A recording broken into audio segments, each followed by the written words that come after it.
Dominic Reyes stepped onto his porch at midnight because the security feed had gone static. Not unusual. Snow did that.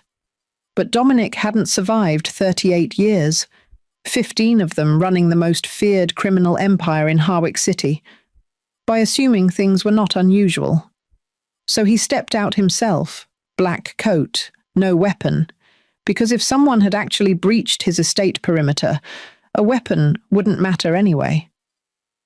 The snow was coming down hard, the kind that erased the city. The iron gate at the end of his stone pathway stood closed, locked, exactly as it should be, and pressed against the outside of it, gripping the bars with both hands, was a child. Dominic went still. She was 8 years old at most, maybe less. Wild, tangled, light brown hair plastered flat against wind-raw cheeks that had gone the deep red of frostbite beginning its work. Her clothes were wrong for the weather in a way that made his jaw tighten. Thin, too small, layered badly, like she'd put on everything she owned, and it still wasn't enough. Her shoes, he looked down, were wrapped at the toe with what appeared to be electrical tape holding the sole on, and strapped across her chest, bundled in 3 different scarves knotted together into a makeshift sling, was a baby. Not moving, not crying. No baby should be that quiet in the cold. He was moving before he'd told himself to move. His guard Sal materialized from the side entrance, hand going to his jacket. Dominic held up one hand. Don't. And kept walking, his dress shoes cutting through 6 inches of untouched snow.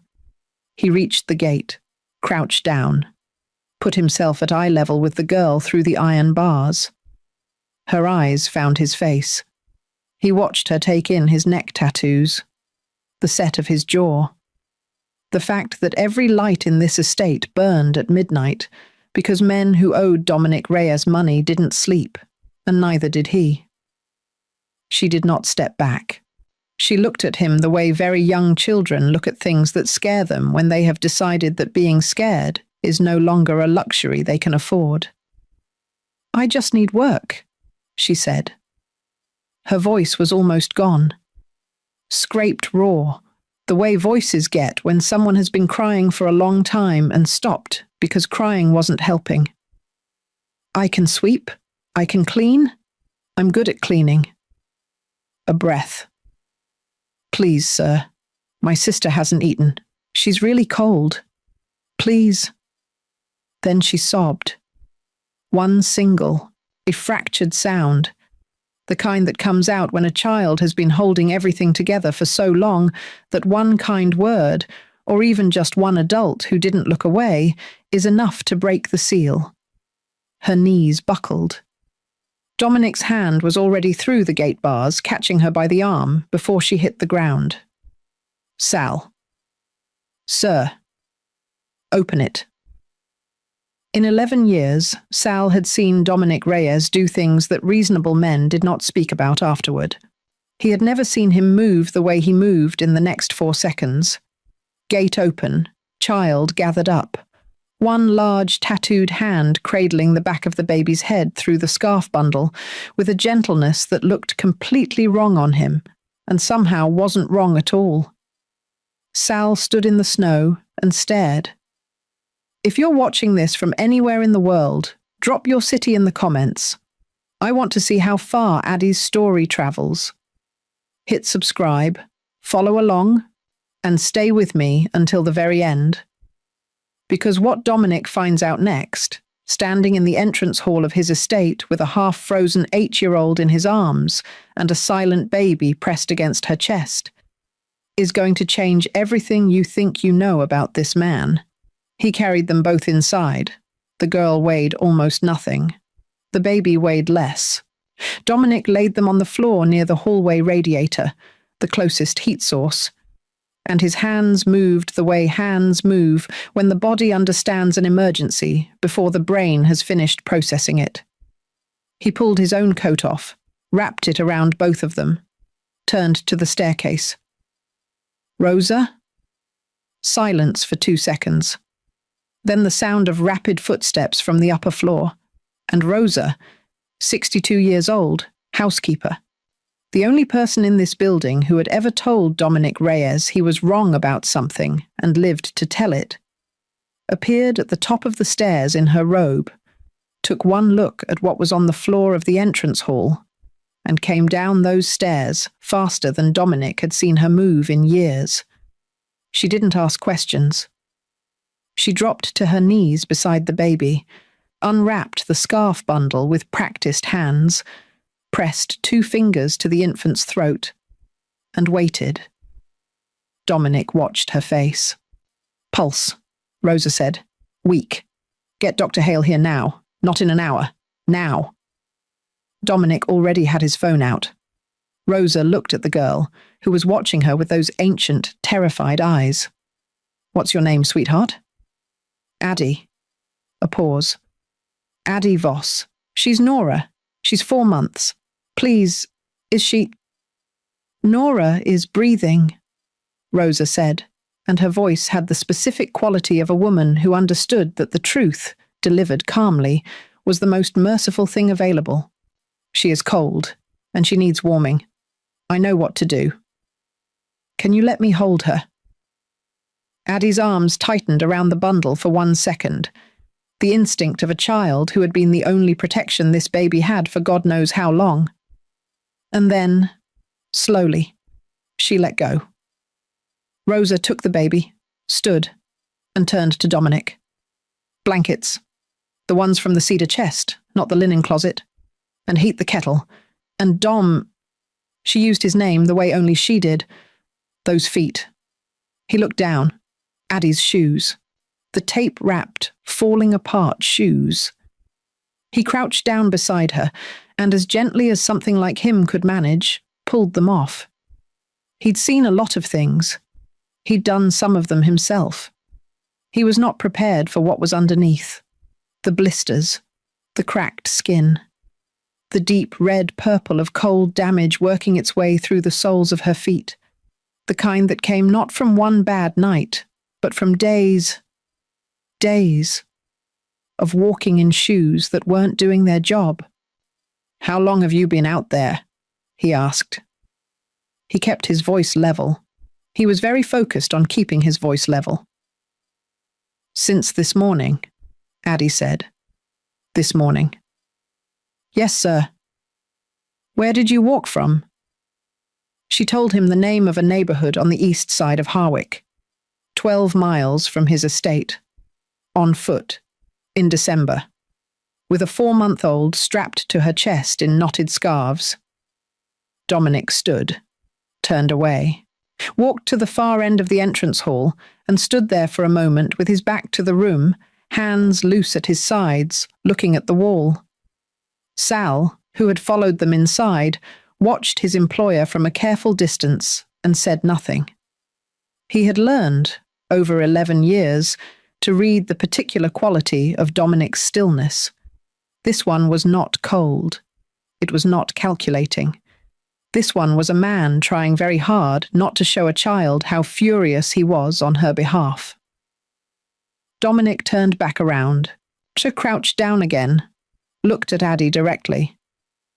"Who put you out?" "My Uncle Gerald," she said. "He didn't want us anymore. His girlfriend said we were too much." She said it the way she'd clearly said it to herself many times, flat, factual, already processed into something she could carry. "He drove us to a shelter, but it was full. He left anyway." "How old are you?" 8. Nora's 4 months. Our mum died when Nora was 3 days old. Rosa came back without the baby. She had handed Nora to Dr. Hale, who had arrived with extraordinary speed and was now working in the sitting room, and sat down on the floor next to Addie. Rosa, 62 years old, in her robe, sitting cross-legged on Dominic Reyes's marble entrance floor as if it were the most natural thing in the world. She held out a warm cup. Addie took it. Her hand shook so badly that Rosa wrapped both of hers around it. The first sip made the girl's eyes fill. She blinked it back, took another sip, pushed the cup toward Rosa. "Can Nora have some? When she's ready?" "Dr. Hale is getting Nora sorted right now," Rosa said. "She will eat. I promise you. Right now, you eat." Addie looked like she wanted to argue. She looked at Rosa's face. She drank. Dominic stood at the edge of all of this and watched this 8-year-old girl, feet wrecked, voice gone, who had walked 12 miles through a snowstorm carrying her infant sister and knocked on 41 doors. She told them later she had counted, and whose first instinct upon being given something warm to drink was to offer it to the baby. He thought about his brother Marco, who had died because Dominic hadn't been there. He thought about his daughter Isabel, who had stopped calling because he'd pushed her away before she could leave first. He thought about this estate, which had been silent for 3 years because silence felt safer than losing anything else. Then Dr. Hale appeared in the sitting room doorway. "The infant is stable," he said. "She's warming. She'll need monitoring through the night, but she's going to be all right." Addie made a sound that was very small and very complete. She pressed her face into Rosa's shoulder, and Rosa held the back of her head, and Dominic looked away because some moments don't belong to men like him, except he was already in this one. "Sal," he said quietly. "Sir. Find out everything there is to know about a man named Gerald Voss, East Side, by morning." "Yes, sir." Dominic looked at the sitting room doorway, at the small sounds of a baby beginning, slowly, stubbornly, to fight her way back to warmth.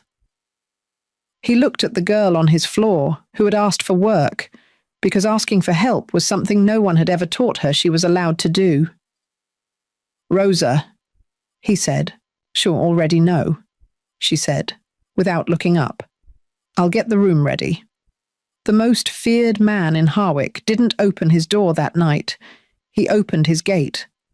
And an 8-year-old girl, who had knocked on 41 doors and been turned away from every single one, finally found the one that didn't close. Dr. Hale arrived in 19 minutes. Dominic knew because he counted them, standing just inside the sitting room doorway with his arms crossed and his eyes on the baby, who was laid out on the sofa cushions Rosa had pulled to the floor and surrounded with every warm thing the estate had to offer. Rosa had stripped Nora down, checked her over with the brisk competence of a woman who had raised 4 children and knew what cold damage looked like, and was holding the infant against her own chest under a blanket when the doctor walked in. Dr. Hale was 60, had been Dominic's private physician for 9 years, and had learned early on that asking too many questions about the situations he was called to was not part of his job description. Tonight, he looked at the baby on the floor, looked at the 8-year-old girl sitting rigidly in the armchair with her wrecked feet soaking in a basin of barely warm water, and he simply put his bag down and got to work. He started with Nora. Addie watched him the entire time. She didn't speak. She tracked every movement of his hands with the focused attention of someone who had decided that watching was the only form of control she had left, and she was going to use it. Rosa came to sit beside her. Addie allowed this. She did not lean into it. 4 months, Dr. Hale said, not looking up. She's small for 4 months. She was born early, Addie said immediately. 6 weeks early. Mum was already sick. Nora came before she was supposed to. A pause. She's been catching up. She was doing better before... She stopped, recalibrated. Before the last few days. Dr. Hale nodded. His hands kept moving, checking, assessing. What has she been eating? Formula. I had 2 scoops left in a bag. I used the last of it yesterday morning mixed with water from a tap at a petrol station. She drank most of it. Addie's voice was perfectly steady, She hasn't eaten since then. That was, she counted silently, about 30 hours ago. The room was very quiet. Dominic, in the doorway, said nothing. Rosa, who had known him for 15 years, who had watched him negotiate with men who would make ordinary people's blood run cold, and had watched him sit alone in this house for 3 years talking to no one, glanced at him. She saw his jaw muscles working in the way they did when he was processing something that had gotten past the wall. It didn't happen often. When it did, she had learned to leave it alone. She left it alone. Dr. Hale prepared a small bottle, the correct formula concentration, the correct temperature. He handed it to Rosa, who handed it to Addie. Addie looked at it, then looked up. Can I? She's not. I should let you. You've been feeding her for 4 months, Dr. Hale said. I think you know how. Something moved across Addie's face. She took the bottle, and when Rosa lifted Nora and placed her carefully in Addie's arms, the transformation was immediate and complete. The rigid, watchful child disappeared, and in her place was simply a little girl holding her baby sister, tilting the bottle to the right angle with the ease of long practice, whispering something too quiet for anyone else to hear. Nora's mouth found the bottle, and she began to drink. Addie closed her eyes for exactly 3 seconds. Then she opened them and resumed watching. Dr. Hale took Dominic into the hallway. The infant will be all right, he said, keeping his voice low. She's malnourished, has been for some time, not just these last 30 hours. She'll need careful feeding over the next few days, small amounts frequently, and I want to check her again tomorrow. But she's resilient. Babies often are. He paused. The girl concerns me more, in some ways. Dominic waited. The feet are the obvious problem. Cold damage, blistering. The kind of wear I'd expect from several days of inadequate footwear in cold conditions. Not just tonight. He looked at Dominic evenly. She's been walking in those shoes for at least 3 or 4 days prior to this. Whoever was responsible for this child's care had not looked at her feet in quite some time. Another pause. She's also underweight. Not dangerously, but noticeably. And she has the kind of composure, I suppose you'd call it, that children develop when displaying distress has consistently produced no useful result. Dominic looked at the wall for a moment. She needs rest, proper food, and warmth, Dr. Hale said. And, I would suggest, some time before anyone asks her too many more questions tonight. She's already told her story at least once this evening, I'd imagine. Twice, Dominic said. Dr. Hale nodded. He picked up his bag. I'll be back at 9 tomorrow morning. He said it the way he said things when he had already decided he was coming back, regardless of whether he was asked to. Call me if the baby's feeding changes or she develops a fever. He let himself out. Dominic stood in the hallway and listened to the quiet sounds from the sitting room. Rosa's low voice, Addie's one-word responses, the extraordinarily ordinary sound of a baby drinking from a bottle. He went back to the doorway. Addie had finished feeding Nora and was attempting to stand up, baby balanced against her shoulder, clearly intending to do something productive. Rosa intercepted her before she'd fully risen, one firm hand on her shoulder, pressing her back into the chair. Sit. I can help with the... Sit. Addie sat. She looked at Rosa with an expression that was not quite resentment and not quite relief. Something caught between the two, like a person who has been told to rest and cannot quite remember how. Rosa took Nora. I'd settled her into the padded laundry basket she had repurposed into a temporary crib with the efficiency of someone who had improvised infant sleeping arrangements before, and turned back to Addie. Tell me what happened, she said. From the beginning. You don't have to. But if you want to, I'm listening, Addie told her. She told it in the same flat, factual sentences she'd used before.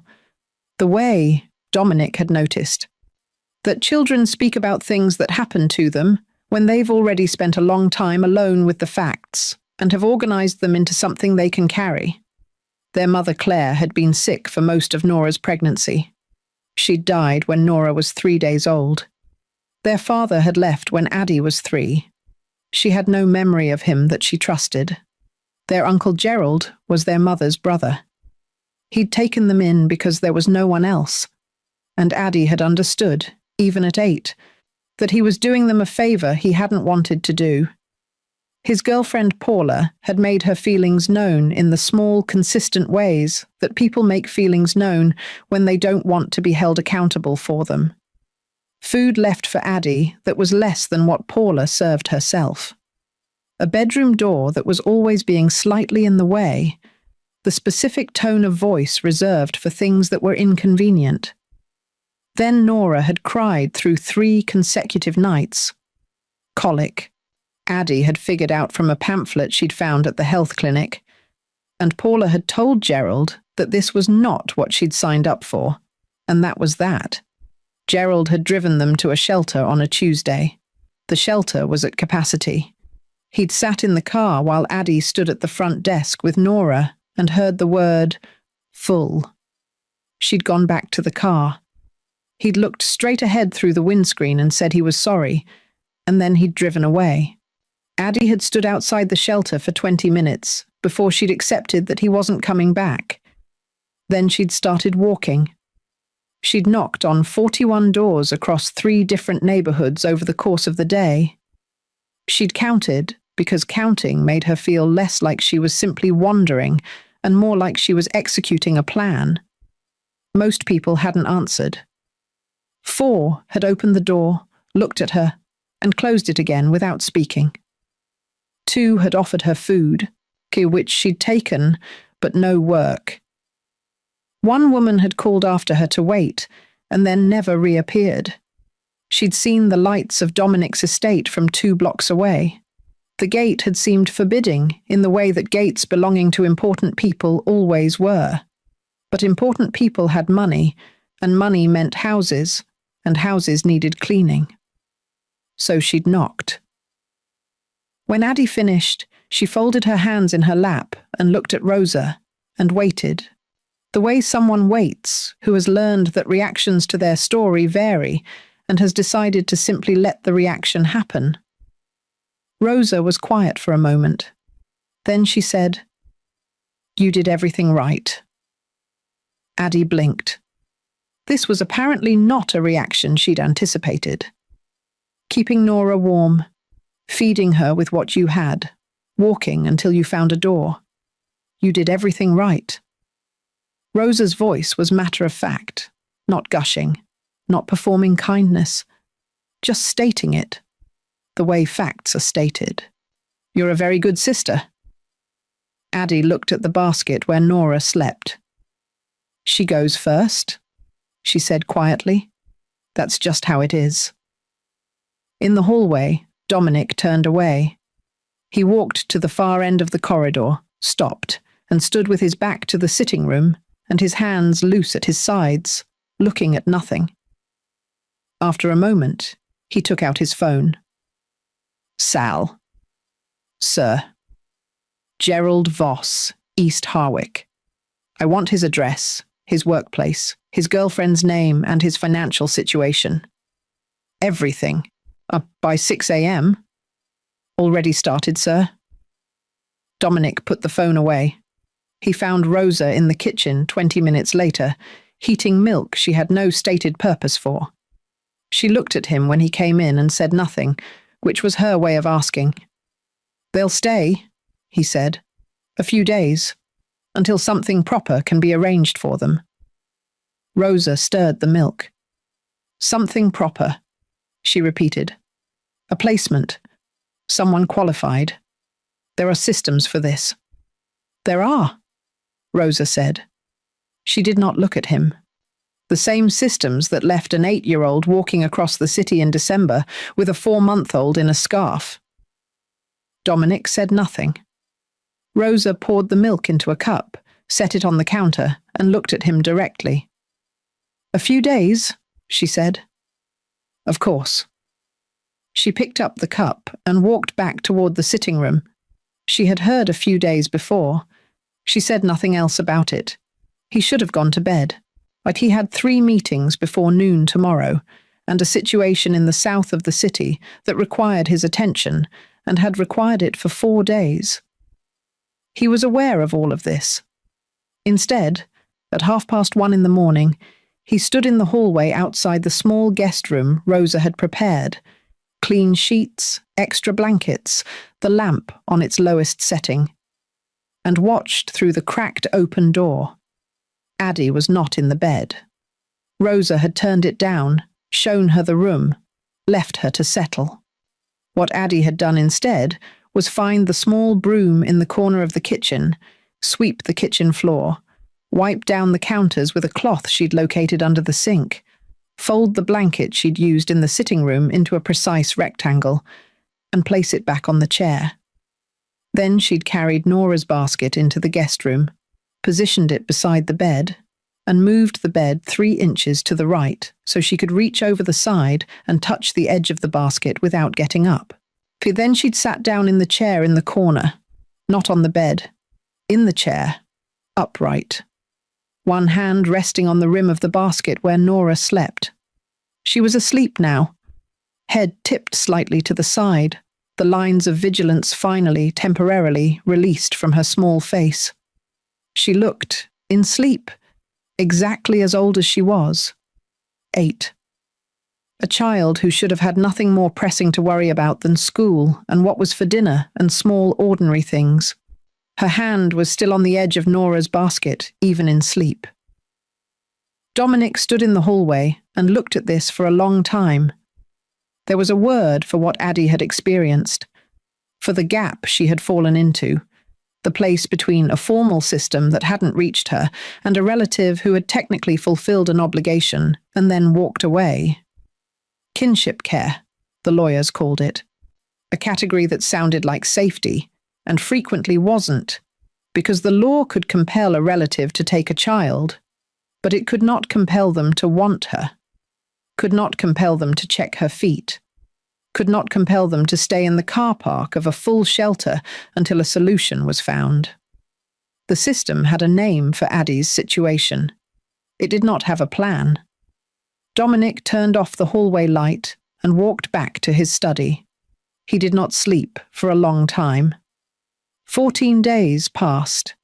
Nora gained weight visibly, in the way that very young babies do when they are finally getting enough. Her cheeks filled in, her fists uncurled from their tight defensive clench, and the grey undertone that had frightened everyone on the first night gave way to something warmer, more insistently alive. Dr. Hale came on day 3 and day 7 and pronounced himself satisfied both times, which from a man of his particular economy of expression amounted to something close to celebration. The small sounds started around day 10. Not crying. Nora had barely cried since she arrived, as if she'd learned very early that it didn't reliably produce results, but something better than silence. A sort of commentary. Soft, experimental noises directed at whatever happened to be in her line of sight, which was frequently the ceiling, and occasionally Dominic. The first time it happened, Dominic was standing near the kitchen doorway with a coffee cup, not participating in anything, simply existing in the same room the way he'd found himself doing more often than he could reasonably justify. Nora was in Rosa's arms, facing outward, and she turned her head in the specific way she had recently developed, deliberate, searching, found Dominic's face, and made a sound that was somewhere between a question and an announcement. Dominic looked at her. Nora made the sound again.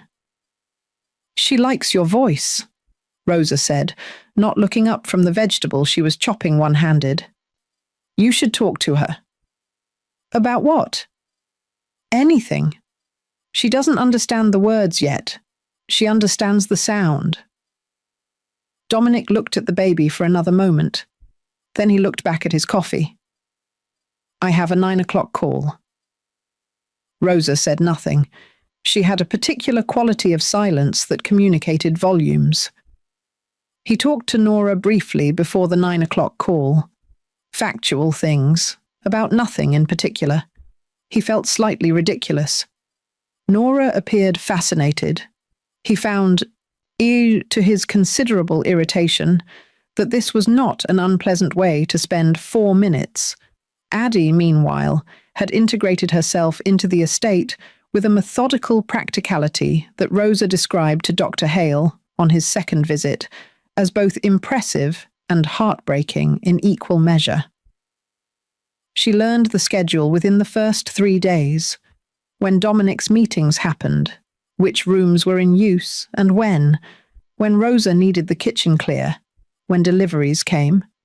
She worked around all of it without being told.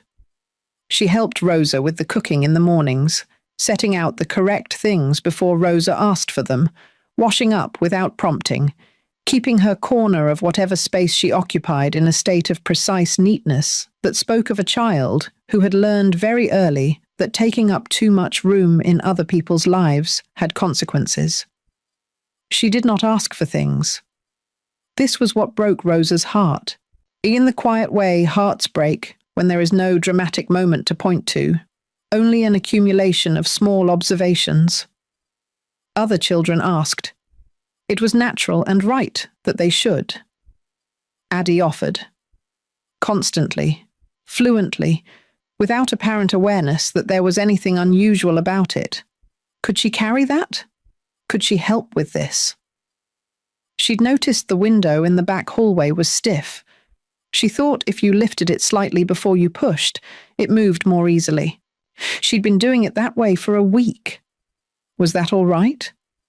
It was as if she had arrived having already calculated the precise minimum footprint required to justify her continued presence, and was determined never to exceed it. Rosa started asking her for things Addie hadn't offered yet, simply to give her the experience of being asked instead of volunteering.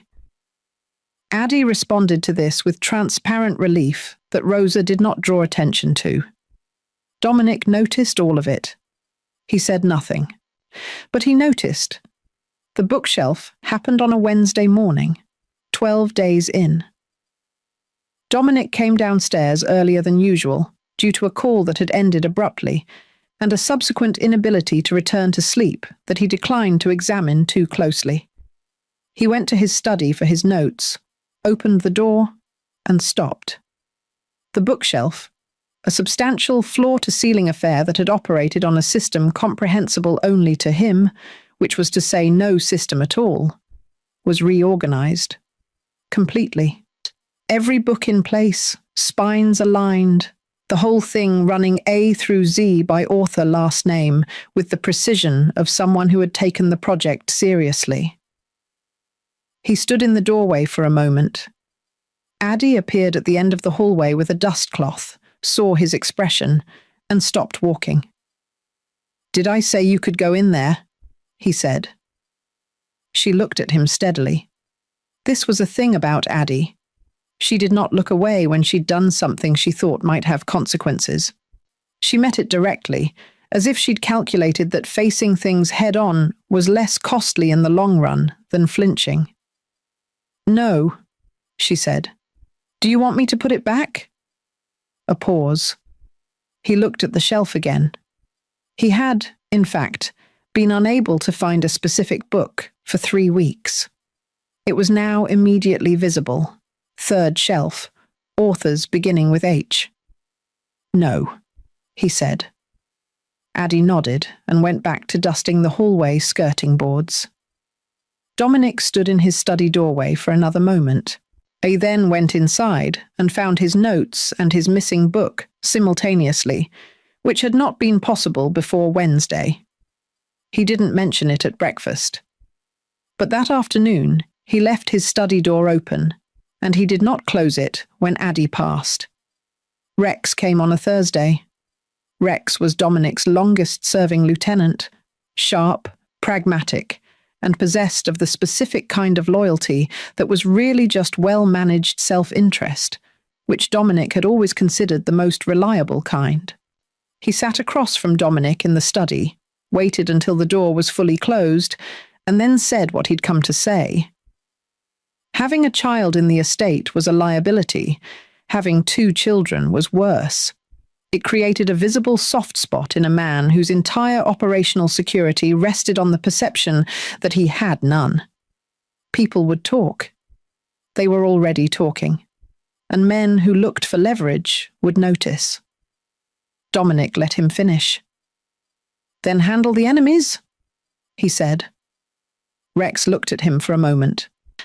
"Dom, that's what I pay you for." He picked up his pen. "Is there anything else?" There wasn't. Rex left. Dominic did not watch him go. Isabel called on a Friday evening, which was so unexpected that Dominic looked at his phone screen for 2 full seconds before answering, as if confirming the name was genuinely there. It was the first call in 2 years and 3 months. He knew the exact interval, because he had stopped counting it somewhere around month 8, when counting had started to feel like a form of self-punishment he hadn't earned the right to stop. She didn't say much. She'd heard something. She didn't say from whom, and he didn't ask, about him having children at the estate. She wanted to know if it was true. He told her it was. He told her about Addie and Nora in the same plain, factual way Addie had told her story, because he had apparently absorbed this from an 8-year-old without meaning to. Isabel was quiet for a moment. Then she said she might come by at the weekend. She said it in the careful, non-committal tone of someone leaving themselves a clear exit route, and he understood that, and did not apply any pressure to it. She showed up Saturday afternoon without calling first, which was also a thing Dominic understood. That calling again would have required recommitting to the decision she'd already talked herself into making, and it was easier to just arrive. He opened the door himself. They looked at each other for a moment. His daughter at 19, her mother's eyes, his jaw, 4 years of complicated distance sitting between them like furniture neither of them had worked out how to move. "Hi," she said. "Come in," he said. She followed him to the kitchen, where Rosa greeted her with the undemonstrative warmth of a woman who had watched Isabel grow up and had opinions about the estrangement that she had kept almost entirely to herself. Almost. Addie was at the kitchen table doing what appeared to be arithmetic in a notebook, Nora in the basket beside her. She looked up when Isabel came in, assessed her for approximately 3 seconds, and then looked at Rosa. "Is this Isabel?" she asked. "It is," Rosa said. Addie looked back at Isabel with the frank, evaluative gaze of a child who had not yet learned to disguise her assessments as social niceties. "You look like him," she said. "Around the jaw?" Isabel blinked. Yes, apparently." "Rosa's fingers are too stiff to braid properly," Addie said. "She tries, but it goes lumpy by lunchtime. Can you braid?" The directness of this appeared to knock loose whatever guarded, careful thing Isabel had been preparing to be. She looked at Addie for a moment, then at Rosa, then back at Addie. "Yes," she said. "I can braid." "Good." Addie closed her notebook, turned her chair around, and presented the back of her head with the businesslike air of someone finalizing a practical arrangement. Isabel sat down slowly behind her. Her hands found Addie's tangled hair and began to work through it with a gentleness that came naturally, and Dominic, watching from the kitchen doorway, saw his daughter's face do something it hadn't done in his presence in 4 years. It relaxed. Something began between them in that kitchen, over a braid, in the particular way that things begin between people, when neither party has had time to construct defences against it. Dominic went back to his study and let it happen. Gerald Voss arrived on a Monday. He came to the gate with Paula, who was wearing an expression that had been carefully arranged into something resembling concern. As Gerald himself looked like a man who had been persuaded that he felt worse about something than he actually did. He was not aggressive. He did not shout. He stood at the intercom with his hands in his pockets and asked in a reasonable voice to see the girls. Sal relayed this to Dominic. Dominic went to the gate himself. Gerald was shorter than he'd imagined, mid-40s, the slightly deflated look of a man whose life had not kept the promises he'd made to himself at 30. He took in Dominic's face and the tattoos and the two men flanking the gate, and something moved behind his eyes that was not remorse. "I've been worried," Gerald said. "About the girls. We both have." Paula nodded beside him, on cue. "Have you?" Dominic said. "I made a mistake. I was under a lot of pressure. I'd like to see them and discuss, a proper arrangement going forward." "There is a proper arrangement going forward," Dominic said. "They're here." Gerald's reasonable expression developed a thin edge. "With respect, Mr. Reyes." A pause. Gerald clearly knew the name. The name did its usual work. "With respect, Mr. Reyes, I'm their legal next of kin. I could contact Child Services about this situation. 2 minors living in an unregistered private household." Paula looked at her feet. "You could do that," Dominic said. He let Gerald stand at the gate for another 10 seconds. Then he turned and walked back to the house. Attorney Diane Marsh was in his study within 3 hours. She was 47, had been his legal representative for 6 years, and was one of only 4 people in Harwick who regularly told Dominic things he didn't want to hear and survived the experience professionally intact. She sat across from him, listened to the full account, and then folded her hands on his desk in the way she did when she was about to explain something that required precision. She walked him through it clearly. Gerald, as the girl's biological next of kin, held a presumptive legal claim under kinship placement provisions, the same provisions that had allowed him to take the girls in without formal foster approval when Claire died, and the same provisions that technically entitled him to request their return. The fact that he had abandoned them at a shelter carried weight, but weight was not automatic legal resolution. Courts moved on documentation, not outrage. Emergency temporary guardianship was possible. Dominic met the threshold of having provided demonstrable care and stability for a period exceeding 2 weeks, but it would require filing, assessment, and a formal hearing. Gerald would be notified. Gerald would lawyer up, probably with someone Paula had found online for a flat fee. And then a judge would weigh Gerald's biological claim against Dominic's. Here Marsh paused with professional delicacy. Particular public profile. "It can be done," Marsh said. "I want to be clear with you about that. The evidence of neglect is real. Dr. Hale's records are detailed. The shelter's intake logs will show he dropped them off and left. Paula's social media from that night."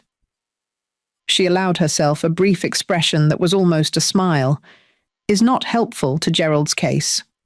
Courts are equipped to distinguish between a relative asserting rights out of genuine concern and one asserting them for other reasons.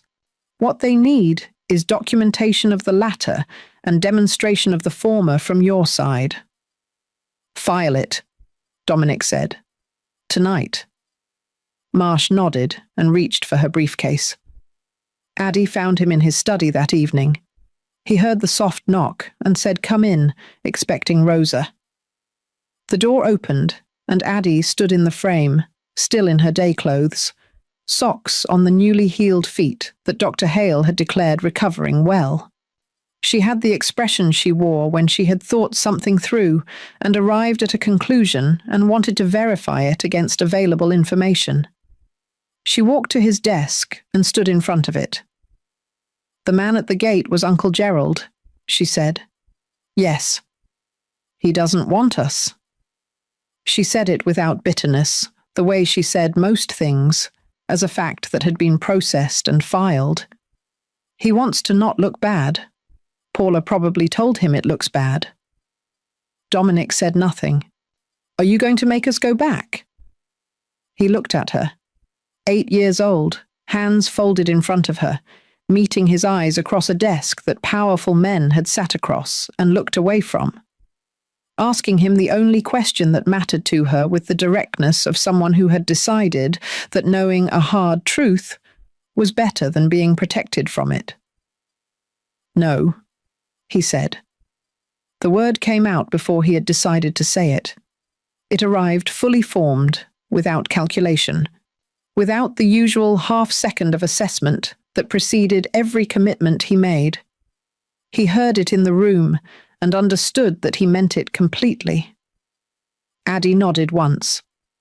Something in her posture, not her face, she was too controlled for that, but her posture changed slightly. A degree of tension, the kind that had probably been there so long she'd stopped feeling it as tension, released. "Okay," she said. "Thank you for telling me." She turned and walked back to the door. "Addie." She stopped. He looked at this child who offered things instead of asking for them, who swept floors before she slept, who had walked 12 miles counting doors because counting made the walking purposeful. "You don't have to earn it," he said. "The staying. You understand?" A pause. She looked at the doorframe rather than at him. "I'm working on that," she said quietly. Then she went back down the hallway. Dominic sat in his study for a long time, and somewhere in the house, Nora made her small commentary sounds at the ceiling, and the estate was not silent, and had not been silent for 2 weeks, and he was no longer certain when exactly that had stopped feeling like an intrusion and started feeling like something else entirely. The hearing was scheduled for a Thursday morning in the 3rd week of January. Marsh had prepared thoroughly. She always did. It was the quality Dominic valued most in her, that and the fact that she appeared to experience no anxiety whatsoever, only a kind of cool, focused readiness that reminded him of himself in rooms he understood. She had the medical records from Dr. Hale, showed the shelter's intake log showing the precise time Gerald had signed the girls in and the precise time the shelter had marked them as having left with their guardian. A 14-minute window that Marsh described as instructive. She had statements from 2 of Addie's former neighbours on the east side, both of whom had independently described a child they regularly saw managing an infant alone in a ground-floor flat, while an adult male was present in the building. She had Paula's social media post. A restaurant table, candles, 2 glasses of wine, time-stamped 9:47 on the night Gerald had left his nieces at a full shelter and driven away. She had all of it organised and sequenced and ready. What she hadn't fully planned for was Dominic declining to use most of it on the stand. Gerald's attorney was a man named Pitts, who had the specific energy of someone billing by the hour and aware that his client's case had structural problems, and he led with what he had. Dominic Reyes was a man of known criminal associations, no formal parenting qualifications, no registered foster or guardianship status, and a household that included, Pitts used the word employees with careful emphasis, multiple adult males of unclear professional function.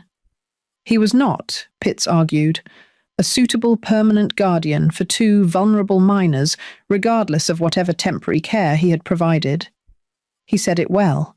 It landed in the room the way true things land, with a kind of uncomfortable weight that everyone present could feel, but nobody wanted to acknowledge directly. Marsh had a prepared response to all of it. A structured, evidence-based rehabilitation of Dominic's suitability that she had spent a week building. She had gone over it with him twice. He had listened and nodded, and on Thursday morning in the courtroom, he looked at the judge and set it aside. "I'm not going to tell you I'm a good man," he said. His voice was level. He was not performing anything. "I'm going to tell you what I saw. A child walked 6 miles in broken shoes through a snowstorm carrying her baby sister because there was no one else. She knocked on my door asking for work. She was 8 years old. Whatever I am. I was the door that opened." The courtroom was very quiet. Marsh, beside him, did not change her expression, but she made a small note on her legal pad that said nothing, which was her way of acknowledging that something had just happened that she hadn't scripted and could not have scripted, and was probably better than anything she'd written. The judge, a woman in her late 50s named the Honourable Claire Addis, who had been on the family court bench for 22 years and had seen most of what human beings were capable of doing to children and to each other, looked at Dominic over her glasses for a long moment and then wrote something down.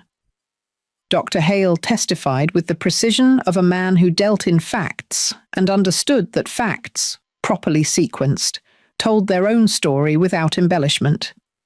He described Nora's condition on arrival, her weight, her temperature, the specific clinical indicators of both malnourishment and cold exposure, and then described her condition at his most recent examination 6 days ago. The contrast, presented plainly, required no commentary. He noted Addie's feet, the timeline of injury he could reasonably infer from the damage, and his professional assessment that the deterioration had occurred over days rather than hours and reflected a prolonged period of inadequate care. Pitts cross-examined him briefly and made no ground. Rosa testified for 21 minutes, which Marsh had told her was approximately the correct amount of time, long enough to establish a complete picture, short enough that nothing became repetitive. She spoke about the kitchen, about Addie's sleeping arrangements, about Nora's feeding schedule and weight progression. She described Addie the way Addie actually was, practical, contained, still learning to accept things without calculating their cost. And she did it with the authority of a woman who had raised 4 children and fostered 2 others, and understood the difference between a child performing acceptable behavior and a child genuinely beginning to feel safe. "She swept the kitchen floor before she'd sleep that first night," Rosa said. "Her feet were in the condition doctor Hale described, and she swept the kitchen floor because she needed to feel she'd contributed something before she'd let herself rest." A brief pause. "She's stopped doing that now, mostly. That's what a safe home does for a child. You can watch them learn to put it down." Pitts did not cross-examine Rosa. Then Isabel took the stand. This was the moment the room changed in a different way.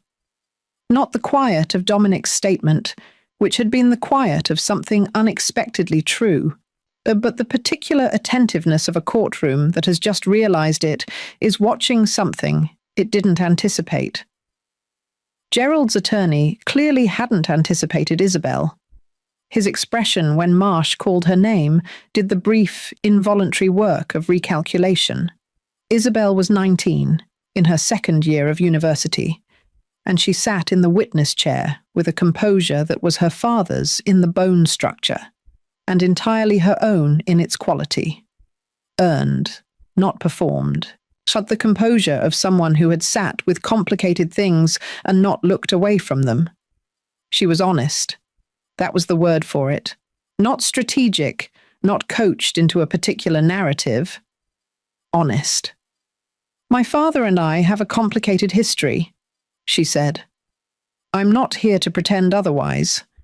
His choices cost our family things that can't be fully repaired. I know who he is." She looked at the judge. "But I've been coming to that house every week for the past month. And I've watched him with these girls." She paused. "I know the difference between a man performing decency and a man discovering it. My father is not performing." Judge Addis wrote something down again. Gerald's case collapsed in cross-examination the way things collapse when they were never structurally sound to begin with. Marsh was methodical and not unkind, which was somehow worse for Gerald than aggression would have been. The shelter log, the timestamps, the neighbour statements, the photograph of the restaurant table, the candles, the wine, the 9:47 timestamp against the 7:32 timestamp of the shelter sign-in. Each piece placed carefully, each one allowed to sit in the room for a moment before the next. Gerald answered in the voice of a man who had genuinely convinced himself that circumstances had overtaken him rather than choices he had made. This was not, Marsh had told Dominic beforehand, unusual. People frequently arrived at their own culpability, believing in a version of events in which they were a passenger. The court's job was not to adjudicate Gerald's self-perception. It was to adjudicate what had happened to two children. What had happened to two children was documented, time-stamped, and corroborated. Addie was not called. Marsh had been clear on this from the beginning. Addie was 8 years old and had already told her story more times than any child should have to, and placing her in a witness chair to be questioned by Gerald's attorney was not something that would happen while Marsh was running the case. The court had been provided, through proper channels, with a written statement. Addie had asked to write it herself. Marsh had reviewed it for anything that needed clarification. She had found nothing. The statement was 4 sentences long and had been composed with a pencil in handwriting that was careful and slightly uneven in the way of a child who was concentrating very hard. The clerk read it into the record. "I know Mr. Reyes is scary to a lot of people. He isn't scary to me. He caught me when I fell. He called the doctor for Nora in the middle of the night. He didn't make me feel like baggage. Please, let us stay." It was 5 sentences. Addie had counted wrong, or had added one after telling Marsh it was 4, which was entirely consistent with Addie. The clerk read it without inflection, which was procedure, and the room received it in a silence that had a different quality from all the silences that had preceded it. Judge Addis removed her glasses, set them on the bench, and looked at the middle distance for a moment. She awarded permanent guardianship to Dominic Reyes with a mandatory 6-month supervised welfare review, standard in circumstances where the guardian had no prior formal parenting record. The supervising officer would conduct monthly home visits and submit written assessments. The standard was demonstrable stability, consistent care, and the children's evident well-being, all of which, the judge noted, the evidence suggested were already present. She referred Gerald Voss to the Family Welfare Authority for a formal neglect investigation. She said one more thing before she closed the file. It directed at Dominic, in the tone of a judge who rarely editorializes and has decided this occasion warrants an exception. "Mr. Reyes, what you are outside this courtroom is not my jurisdiction today. What you've provided for these children is. Don't give me reason to revisit this decision." "You won't," Dominic said. She held his gaze for a moment. Then she closed the file. The estate that evening was warm in a way that had nothing to do with the heating. Rosa had cooked for the approximate population of a small village, which she acknowledged with no explanation and no apology. The kitchen table held more food than 6 people could reasonably address in a single sitting, and Rosa appeared to consider this not excessive, but simply correct. Sal had, somewhere between the hearing and their return, hung paper decorations from the light fixtures in the dining room. Gold and white, slightly crooked, inexplicably affecting. When Dominic looked at him, Sal found something requiring his attention in the middle distance. Nobody asked. Nobody claimed responsibility. The decorations stayed. Isabel stayed for dinner, then stayed the weekend because Addie asked her to, directly, with the new directness that had been emerging in recent weeks. Not the offering instead of asking Addie of the first days, but something more like a child beginning to understand that wanting things and saying so was not automatically a prelude to loss. Isabel said yes in the way she'd been saying yes to Addie-related things for a month, which was to say, immediately, and without the careful deliberation she applied to most decisions. She began coming every week after that. Dominic did not remark on this. It was not the kind of thing that benefited from being remarked on. It was the kind of thing that needed to be allowed to grow in its own direction, which he had learned, late and at some cost, was how most true things worked. He set up a proper bedroom for Addie in the second week of February. She was consulted on every decision because it was her room, which was a sentence that still seemed to require a moment of processing each time Addie encountered it. Her room, a concept with implications she was still mapping. She approached the consultation with characteristic seriousness, considered each option for a reasonable interval, and arrived at specifications that produced a room that was one part child's haven and one part extremely organized personal workspace, with a bookshelf arranged by category and then alphabetically within each category, a desk positioned for optimal natural light, and a window seat that was primarily for sitting in, but also had storage underneath, because, Addie explained, unused space was inefficient. "I like having a place for everything," she told Dominic, looking at the finished room with the expression of someone reviewing work done to satisfactory standard. Dominic looked at the room, at the organized bookshelf that echoed his own reorganized study, at this 8-year-old standing in the first space that had ever been entirely hers, and cataloguing it with the same careful attention she gave everything. He did not quite smile, but the muscles at the corner of his mouth moved in a way they hadn't moved in a long time, and Addie, who noticed everything, noticed it. She said nothing, but she looked quietly pleased. Nora said her first word on a Thursday afternoon in late February, earlier than Dr. Hale had predicted, which prompted in him a reaction of professional satisfaction so intense it resembled personal pride. She was in her basket on the kitchen floor, reaching toward Addie, who was doing homework at the table, and she said "add," one clear, deliberate syllable aimed at her sister with the focused intentionality of someone who has worked out the mechanism and is deploying it. Addie looked up from her homework. Nora said it again. "Add," reaching. Addie slid off her chair, sat on the kitchen floor beside the basket, and took Nora's outstretched hand. She didn't say anything. She sat there holding the hand of her sister, who had been grey-faced and silent in a knotted scarf 2 months ago, and who was now pink-cheeked and deliberate and saying her name, and Addie's face did the thing it did rarely and completely. It simply opened. Rosa, at the counter, did not turn around for a moment. When she did, she was very busy with something that required her full attention at the window.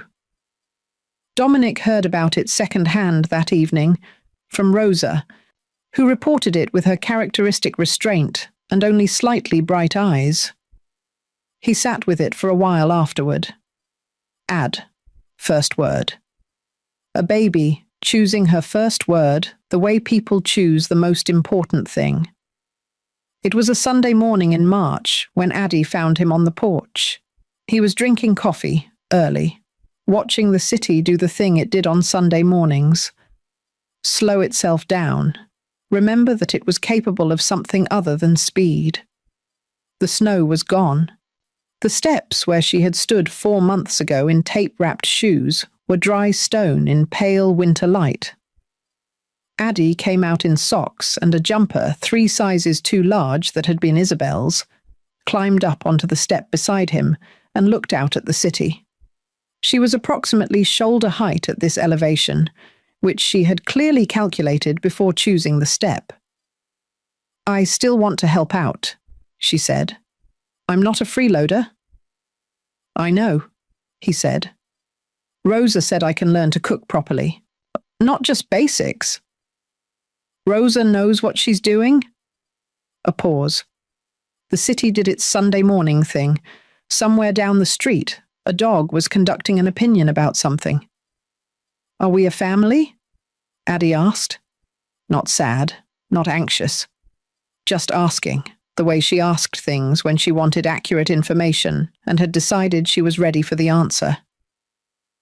Dominic looked at her. Shoes that fit now. He'd taken her to buy them himself, which had been an experience, because Addie had strong opinions about shoes and had communicated them with full seriousness while trying on 7 pairs. Cheeks that were full and warm. The composed, watchful face that was still learning, incrementally and on its own schedule, to compose itself around safety rather than against it. He thought about Marco, about the guilt that had lived in his chest for 3 years, like a stone he'd stopped trying to put down, about the ways he had failed people by deciding that distance was the same as protection. He thought about Isabel, upstairs asleep, who came every week now and had started leaving a few things in the guest room without announcing that she'd done so. A jacket, a book, the way people leave things in places they're beginning to think of as partly theirs. He thought about an 8-year-old who had knocked on 41 doors and counted everyone. "Yeah," he said. "We are?" Addie nodded, and the single decisive nod of someone receiving confirmed data. Then she took his coffee cup from his hand, examined it, took a sip, made a face of comprehensive disapproval, and handed it back. "You should add something to that," she said. "It's extremely bitter." "I know," he said. "Then why?" "Because I've been drinking it this way for 20 years, and some things don't change." Addie. She considered this with the expression of someone who found it philosophically unsatisfying, but was willing to allow it as a personal choice. They stood on the porch together in the pale March light, and the city went about its Sunday morning. And inside the house, Nora was beginning to make her commentary sounds at the ceiling, and Rosa was moving in the kitchen, and Isabel was asleep in a room where she'd left a jacket and a book without announcing it. The estate had been silent for 3 years. It was not silent anymore. Thank you for watching this story to the end. If you enjoyed this story, you will surely love the next one. It's as crazier and more intriguing as you can ever imagine. So do check it out. Click on the image showing on your screen right now to watch the next one.